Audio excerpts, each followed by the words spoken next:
विक्रम विक्रम विक्रम, वेताल वेताल वेताल।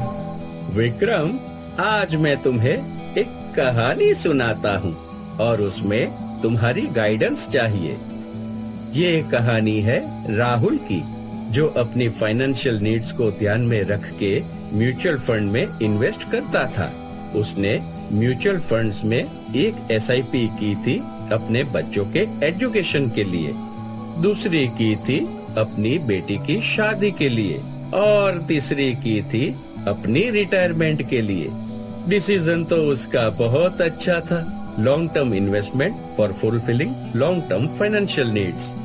Investment की value जब बढ़ने लगी तब और कई फाइनेंशियल नीड्स खड़े हो गए।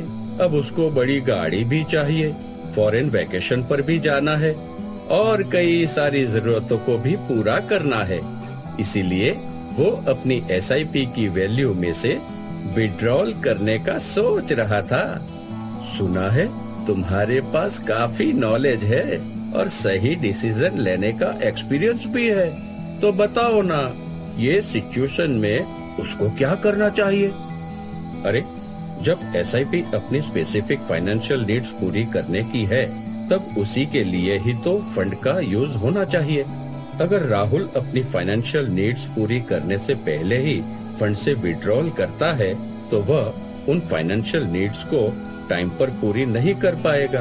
अपनी हर फाइनेंशियल नीड्स के लिए एक अलग एसआईपी करनी चाहिए और म्यूचुअल फंड डिस्ट्रीब्यूटर से गाइडेंस लेनी चाहिए। कोई एग्जाम्पल तो दो। समझो कि राहुल अपनी बेटी की शादी के लिए 50 लाख रुपए का फंड बिल्ड करना चाहता था। तो ये फंड बिल्ड करने के लिए राहुल ने 11,000 रुपए की मंथली एसआईपी स्टार्ट की 15 सालों के लिए। लेकिन इसमें से जब फंड 5 साल में अप्रोक्सीमेट 8,48,000 रुपए का हुआ, तब राहुल नई कार बाय करने के लिए 5 लाख रुपए विड्रॉ कर लिए। अब 10 सालों में वो सिर्फ अप्रोक्सीमेट 39,78,000 रुपए का फंड बिल्ड कर पाएगा। तो बेटी की शादी के लिए जो 50 लाख रुपए होना चाहिए था, वो अब बिल्ड ना हो पाएगा।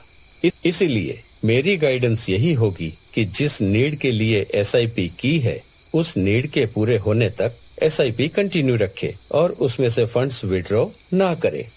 हाँ, तुमने एकदम सही कहा। बहुत वाइज डिसीजन है। सही गाइडेंस के साथ राइट डिसीजन लेना पॉसिबल है।